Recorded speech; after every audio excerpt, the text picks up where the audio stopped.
오늘 우리에게 주시는 하나님의 말씀은 욥기 4장 1절에서 5장 27절까지의 말씀입니다.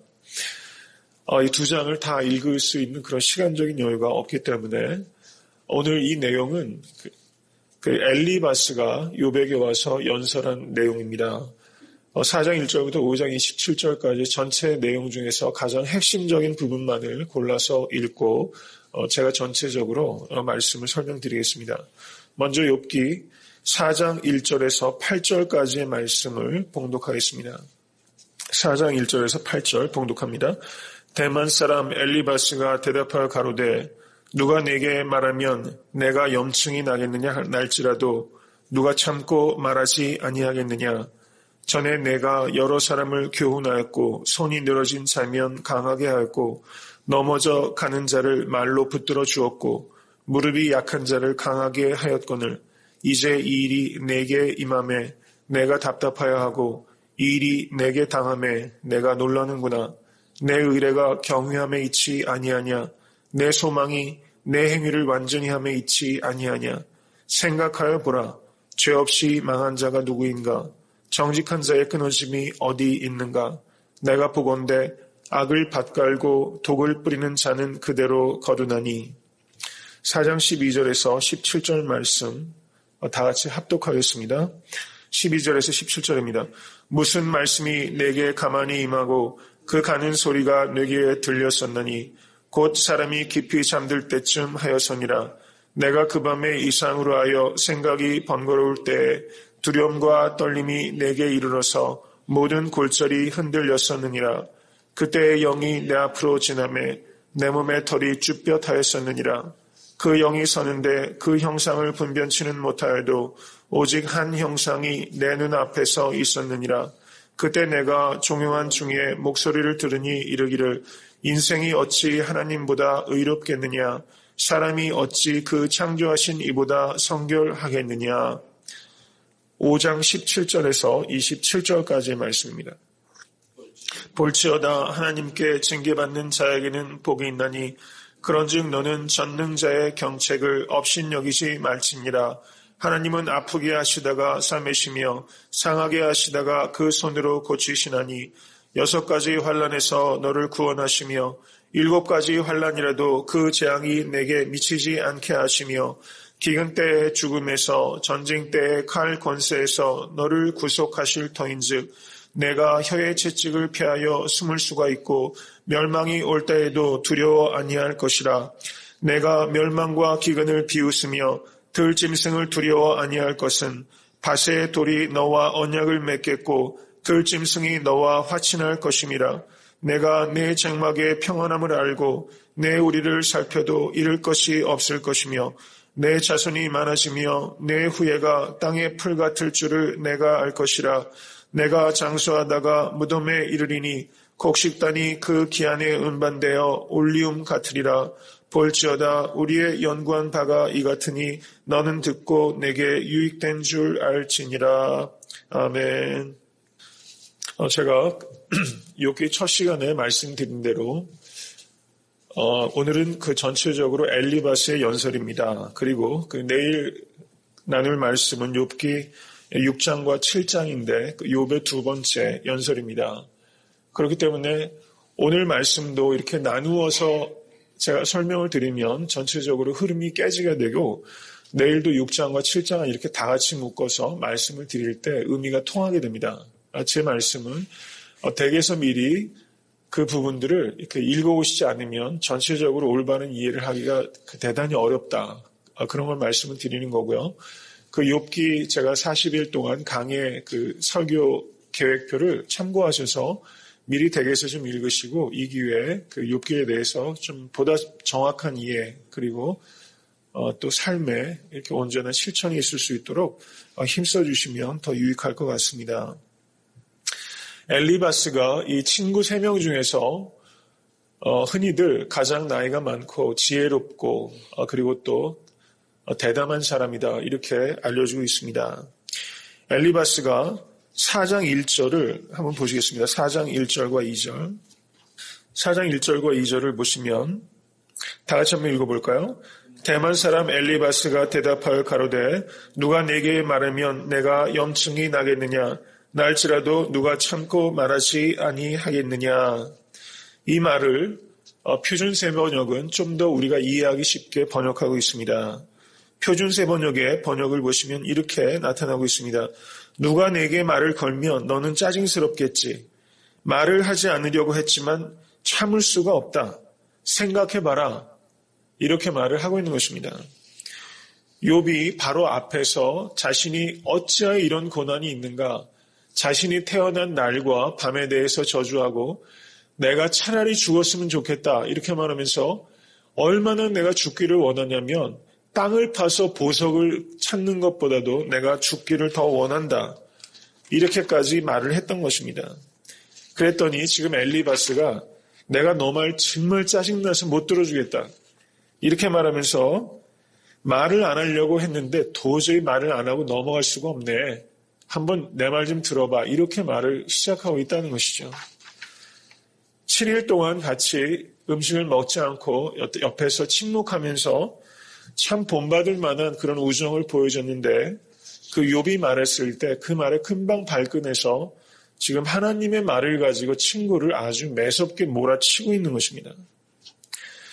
그리고 4장 3절부터 5절까지 보시면 이렇게 말합니다. 전에 내가 여러 사람을 교훈하였고 손이 늘어진 자면 강하게 하였고 넘어져 가는 자를 말로 붙들어 주었고 무릎이 약한 자를 강하게 하였거늘 이러면서 칭찬을 싹 해주는 거예요. 그러면서 5절을 보시면 이제 이 일이 내게 임함에 내가 답답하여 하고 이 일이 내가 당함에 내가 놀라는구나. 오호 이러면서 아주 비아냥거리고 조롱하는 것입니다. 이렇게 말을 시작하는 거예요. 그래서 이 엘리바스를 보면서 우리가 위로한다고 하고 또 기도해 준다고 하면서 사람을 굉장히 이렇게 야비하게 힘들게 할 때가 있다는 것입니다. 참 무서운 이야기가 아닐 수 없습니다. 이 엘리바스가 지금 4장에서 5장까지 지금 엘리바스가 장광설을 늘어놓고 있는데 이 엘리바스의 신학적인 토대가 지금 4장 7절과 8절에 있습니다. 4장 7절과 8절. 이것이 엘리바스의 그 생각의 아주 기초입니다.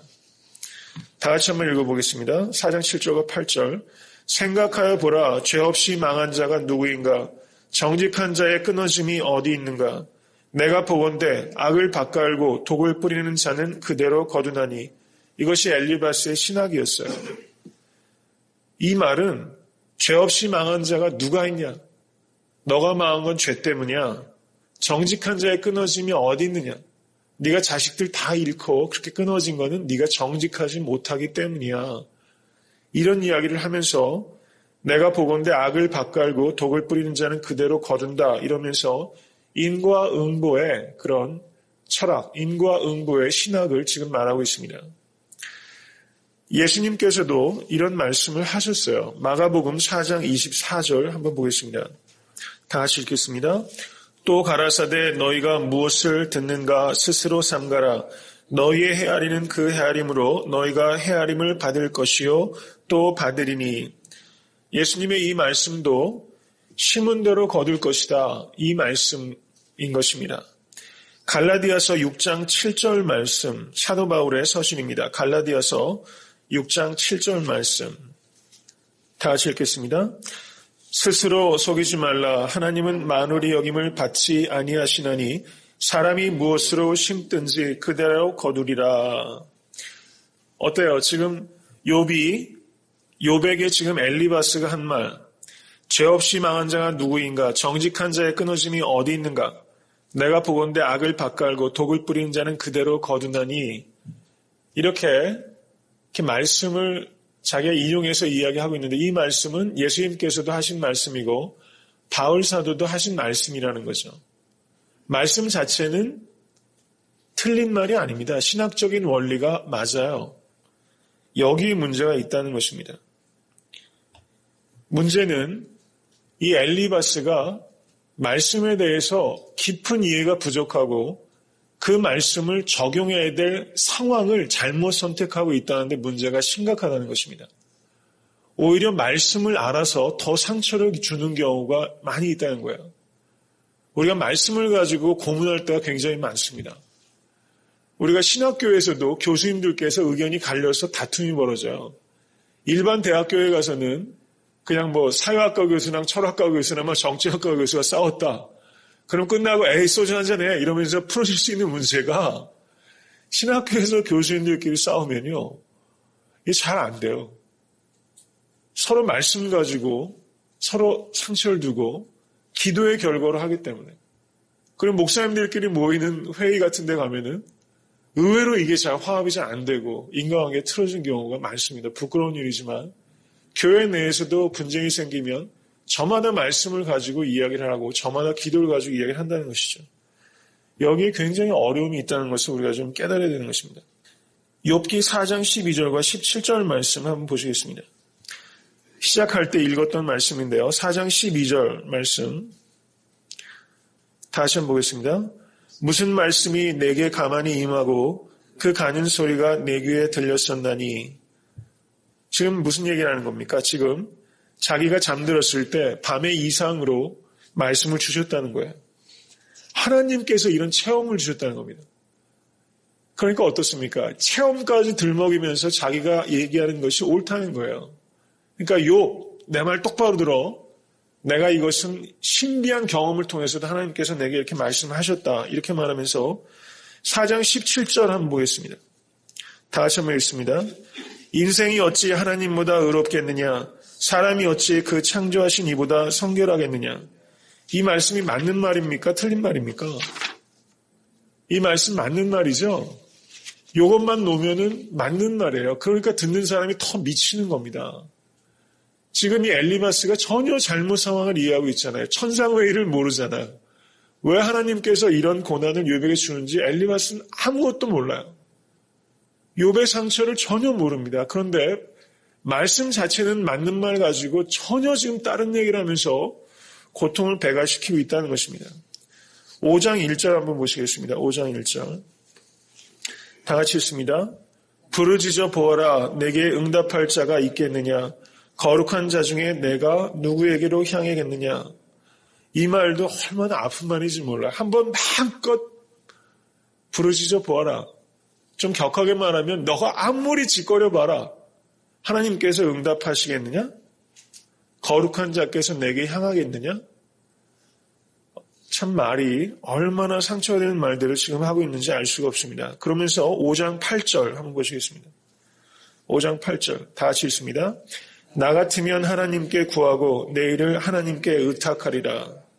이렇게 지금 말하고까지 있는 거야. 나 같으면 이렇게 하겠다. 그리고 마지막으로 5장 17절에서 27절 아까 다 같이 읽은 본문인데요. 5장 17절 한번 읽어보겠습니다. 볼지어다 하나님께 징계받는 자에게는 복이 있나니 그런즉 너는 전능자의 경책을 업신여기지 말지니라. 18절 하나님은 아프게 하시다가 싸매시며 상하게 하시다가 그 손으로 고치시나니. 이 말씀은 아름답기까지 하지 않습니까? 이 말씀 자체로 옳아요. 여기가 우리가 좀 깊이 생각해내는 것입니다. 5장 27절 마지막으로 하는 말입니다. 5장 27절 다시 읽습니다. 볼지어다 우리의 연구한 바가 이 같으니 너는 듣고 내게 유익된 줄 알지니라. 심지어 지금 하는 5장과 4장과 5장에서 이 장광설이 엘리바스 나 혼자의 독단의 결정이 아니라 이것은 우리 세 사람이 연구한 결과다. 연구까지 했다고 그렇게 말하고 있을 정도라는 것이죠. 그러면서 지금 뭐라고 말하냐면 욥, 네가 죄를 인정하면 다시 복을 받고 행복해질 거야. 이건 우리가 연구한 결과야. 이건 확실해. 그러니까 우리 말 잘 들어. 그럼 내게 유익할 거야. 이렇게 말하는 거죠. 욥의 입장에서 이 말을 들으려면 이거 정말 팔짝 튈 일입니다. 지금 말하자면 이 세 친구가 지금 상담을 해주고 있는데 엉뚱한 소리를 지금 하고 있는 거예요. 그러면 여러분은 어떻습니까? 여러분들께서 욥의 입장이라면 어떻게 조언을 해주시겠습니까? 뭐라고 상담을 해주시겠습니까? 한번 그 부분을 좀 우리가 깊이 생각해 봐야 되는 것입니다. 여기에서 이 엘리바스가 갖고 있는 문제는 우리 모두가 갖고 있는 문제라는 것을 한번 볼 수 있어야 됩니다. 우리가 말씀에 대해서 정말 바르게 깨닫지 못하고 그리고 상황에 대해서 우리가 깊은 이해를 발전시키지 못하고 그 얄팍한 이해를 가지고 있고 내가 갖고 있는 상식 그리고 내가 갖고 있는 말씀의 그 작은 부분들을 전체인 것처럼 너무 쉽게 일반화시켜버리고 욥의 상황 자체가 그것보다 훨씬 복합적일 수 있다는 것을 깨닫지 못하고 우리가 아주 지나치게 일반화시키는 겁니다. 내가 갖고 있는 지식, 신앙, 그리고 내가 갖고 있는 경험을 가지고 그 사람의 모든 시츄에이션을 전체적으로 통찰하지 못하고 아주 간단하게 그 문제를 이야기를 하면서 우리가 위로한다고 하면서 상처를 주는 경우가 굉장히 많다는 것을 우리가 깨달아야 되는 것입니다. 이것이 엘리바스와 욥이라는 인간관계의 문제라면 보다 본질적이고 중요한 문제는 이 엘리바스가 인과응보라는 맞는 원리이기도 하지만 전부라고 할 수 없는 그 작은 편의주의적이고 간단한 원리에 너무 사로잡힌 나머지 하나님의 역사하심이 우리가 눈에 금방 보이는 방식으로 나타나지 않을 수 있다는 것을 간과한 거예요.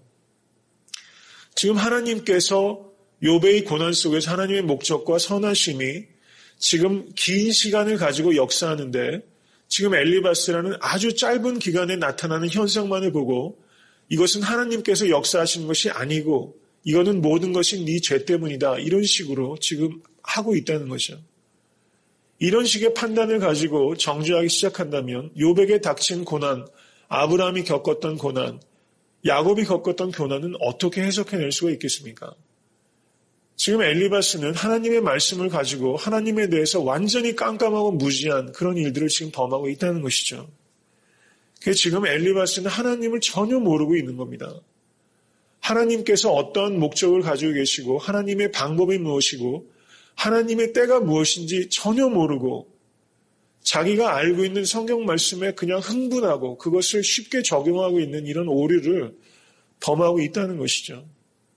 저는 이 엘리바스의 오류가 바로 저의 오류고 이것이 교회에서 흔히 볼 수 있는 오류라는 것입니다. 이것을 우리가 굉장히 무서워해야 되는 거예요. 우리가 내가 알고 있는 것을 옳다고 과신하기 시작할 때 문제가 굉장히 복잡해지고 어려운 것입니다. 그래서 말씀 앞에서 우리가 성경 말씀을 대하면서도 우리 끊임없이 성경에게 우리가 말하는 거예요. 그러기가 쉽습니다. 내가 필요한 것만 받고 이해하고 그리고 그런 것들을 강화하는 거죠. 성경이 나에게 말해서 나를 해체하고 나를 새롭게 변화시킬 수 있도록 우리가 끊임없이 자기를 쳐서 복종시키지 않으면 우리가 말씀을 듣는 것이 오히려 우리에게 독이 될 수 있다는 것을 이 엘리바스를 통해서 배워야 되는 것입니다. 많이 듣고 많이 묵상하는 걸로 충분하지 않아요. 정말 겸손한 마음으로 말씀 앞에서 내가 해체될 정도로 나를 내려놓지 않으면 정말 우리에게 희망이 많지 않습니다. 성령님께 그래서 여러분 부르짖으시기 바랍니다. 여기에서 이렇게 아름다운 말들을 엘리바스가 쏟아내지만 그것이 얼마나 하나님께 온당치 못한 일인지를 우리가 한번 생각하면서 정말 겸손함이 우리에게 있기를 하나님 내가 엘리바스의 오류를 범하지 않도록 주여 나를 불쌍히 여기소서 이런 기도가 여러분과 저의 기도가 될 수 있게 되기를 간절히 바랍니다. 시편 73편 말씀을 한번 보겠습니다. 시편 73편 말씀 1절에서 7절까지의 말씀 한번 읽겠습니다. 시편 73편 1절에서 7절 하나님이 참으로 이스라엘 마음이 청결한 자에게 선을 행하시나 나는 거의 실족할 뻔하였고 내 걸음이 미끄러질 뻔하였으니 이는 내가 악인의 형통함을 보고 오만한 죄를 질시하였음이로다. 저희는 죽는 때에도 고통이 없고 그 힘이 건강하며 타인과 같은 고난이 없고 타인과 같은 재앙도 없나니 그러므로 교만이 저희 목걸이요 강포가 저희의 입는 옷이며 살찜으로 저희 눈이 솟아나며 저의 소득은 마음의 소원보다 진하며 이렇게 말하고 있습니다. 지금 악인의 형통함을 보고 오만한 자가 부럽다는 거예요. 시편 기자가. 그런 마음이 들었다는 겁니다.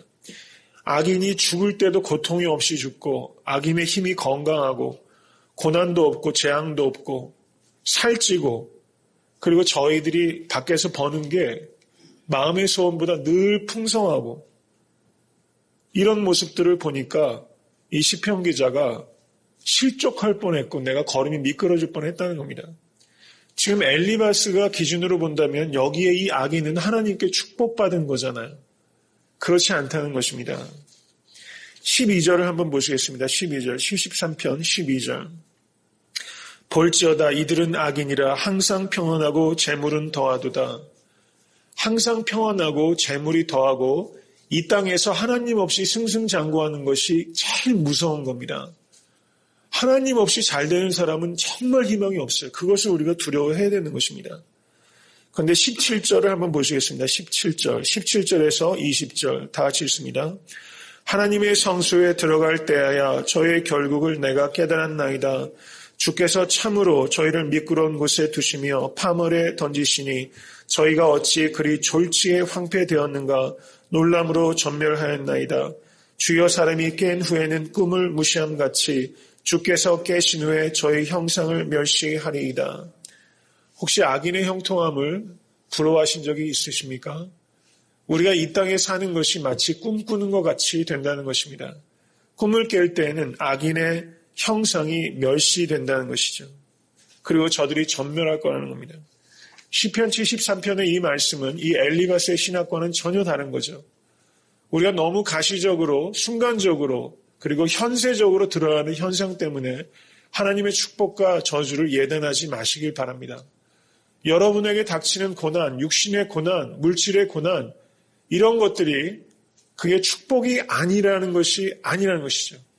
그 고난이 축복이 되고 그 약함이 축복이 되고 오히려 그 고난과 질병과 약함을 자랑하실 수 있게 되기를 예수 그리스도 이름으로 간절히 축원합니다. 우리가 현대판 엘리바스가 너무 많아요. 이 말씀만 제가 마지막으로 드리겠습니다. 현대판 번영신학, 성공복음이란 말씀 들어보셨습니까? Prosperity Gospel. 예수 믿으면 성공한다는 거예요. 이게 횡행해가지고 교회에서 다 이 복음입니다. 여러분 조엘 오스틴 그 사람 성공복음 얘기만 하는 사람입니다. 그 사람 책 어디 한번 보세요. 십자가 얘기 하나도 없습니다. 바울 사도 얘기 하나 없어요. 바울이 그 사람에게 볼 때는 최고의 아주 최악의 예입니다. 조엘 오스틴은 자기가 호텔 가가지고 멋지게 커피 마시는데 거기다가 꿈꾸면 그렇게 성공한다는 거예요. 엄청난 맨션을 가서 보면서 내가 이 집을 갖게 될 것이다. 자꾸 마인드 컨트롤 했더니 그 와이프는 이름이 컸는데 자기는 믿음이 없었다. 그런데 자꾸 긍정적인 마인드를 갖더니 내가 지금 이 집에 살고 있다는 게 그 책의 내용이에요. 이게 복음입니까? 저는 아주 팔짝 뛰겠어요. 이 프로스페리티 가스펠 오카는 목사님은 조엘 오스틴은 거의 이단이다. 그것이 교회에 끼치는 해악이 진짜 크다. 작년에야 비로소 그런 말씀을 하시더라고요. 빨리 얘기하셨어야 돼. 저는 그렇게 보는 겁니다. 동의 안 하실 수 있습니다. 워낙 팔리고 기독교 서점에서 버젓이 팔리니까요. 예수 그리스도 십자가 얘기하는데 뉴욕타임스나 이런 데서 최고의 베스트셀러가 됩니까? 어떻게 예수 그리스도의 십자가의 복음이 베스트셀러가 될 수 있어요? 그건 역설적으로 말하면 복음이 아니라고 최소한 저는 그렇게 보는 겁니다. 이 프로스페리티 가스펠. 엘리바스예요. 현대판 엘리바스. 성공하면 축복이고 실패하고 고난이면 하나님의 저주다.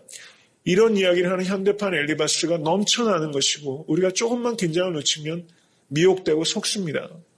여러분 엘리바스에게 절대 속지 마시기 바랍니다. 엘리바스가 돼서 다른 사람 고문하지 마시기 바랍니다. 말씀을 가지고 날마다 그 앞에서 내가 깨어지고 겸손하게 무너질 수 있도록 말씀 가지고 다른 사람 허물면 큰일 나는 겁니다. 말씀으로 나를 허물고 나를 깨뜨려내시고 좋은 땅은 어떤 땅입니까? 딱딱한 땅, 돌짝밭, 얕은 밭은요 기경하지 않은 땅이에요. 내버려 둔 땅이에요. 편안한 땅입니다. 근데 좋은 땅은 갱이 가지고 때려 부시고 뒤 엎은 땅이에요. 내 마음이 때려 부서지고 뒤 엎어지는 것은 고통이 따르는 겁니다. 이거는 거의 죽는 거예요. 그런데 내가 그렇게 기경되지 않으면 30배, 60배, 100배를 맺을 가능성은 없다는 겁니다. 이 말씀을 우리가 깊이 생각해야 됩니다. 내가 깨지지 않으면 말씀을 기쁨으로 받지만 환난과 고난이 임하면 금세 넘어져 실족하게 되는 것입니다. 여러분 고난으로 지금 깨어지고 계십니까? 그 고난 때문에 내가 사는 겁니다. 그것을 감사하실 수 있길 바라고 저는 오히려 아예 이 땅에서의 기쁨은 내가 추구하지 않겠다. 이 땅 기쁨 기웃거리지 않겠다. 저는 그 정도의 결단을 우리가 하지 않으면 이 땅에서 하나님 말씀대로 살 가능성은 정말 없는 거 아닌가. 그런 생각이 드는 것입니다. 여러분은 엘리바스를 멀리하시고 정말 하나님의 말씀 앞에서 내가 오늘 깨어질 수 있기 위해서 간구하시는 아침 될 수 있게 되기를 간절히 바랍니다. 주님 가르쳐 주신 기도로 예배를 마치겠습니다. 하늘에 계신 우리 아버지여, 이름이 거룩히 여김을 받으시오며 나라의 임하옵시며 뜻이 하늘에서 이룬 것 같이 땅에서도 이루어지이다. 오늘날 우리에게 일용할 양식을 주옵시고 우리가 우리에게 죄진 자를 사하여 준 것 같이 우리의 죄를 사하여 주옵시고 우리를 시험에 들게 하지 마옵시고 다만 악에서 구하옵소서.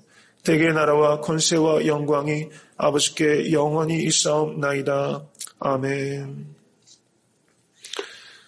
오늘 기도하실 때 정말 욥에게 필요한 조언은 엘리바스처럼 너가 죄 때문에 이렇다. 회개해라. 그러면 복 받을 것이다가 아니라 욥에게 필요했던 위로는 욥, 내 친구 욥, 우리가 이해할 수 없이 하나님의 고난이 임할 수 있어. 힘내. 이 말이었어요.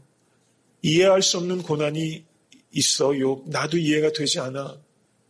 근데 하나님께서 너와 함께 계셔. 이 말이었거든요. 우리가 말씀을 분별할 수 있게 해달라고 기도하시기 바랍니다. 그리고 이 땅에 거짓 복음이 너무 많아서 어떻게 보면 거짓 복음이 더 많은 시대를 우리가 살고 있습니다. 귀에 듣기 좋은 말들 우리가 무서워해야 되는 것입니다. 정말 이 땅의 목회자들과 신학자들이 회개하고 또 내가 거짓 복음을 분별할 수 있고 또 그리스도의 십자가를 땅바닥에 버리지 않도록 그 고난을 가볍게 여기지 않기 위해서 우리가 정말 기도하지 않으면 이 마지막 때에 희망이 없습니다. 정말 바른 복음이 분별이 되고 바른 복음을 증거하실 수 있기 위해서 정말 간절하게 우리가 기도해야 될 줄로 믿습니다. 우리가 정말 애틀랜타의 교회들을 위해서 이 아침은 좀 기도할 수 있기 원합니다. 우리가 추구하는 부흥은 애틀랜타 섬기는 교회만의 부흥이 아닙니다. 이 땅의 교회들이 회복되어야 되는 것입니다. 목회자들이 너무 많습니다. 많은 게 문제가 아니라 바르지 못한 게 문제인 겁니다. 우리 목사님들 정말 돌이키시고 말씀 위에 온전히 서서 바른 복음 증거하실 수 있도록 우리가 정말 기도해야 됩니다. 우리의 기도를 좀 키울 수 있는 아침 될 수 있게 되기를 간절히 바랍니다.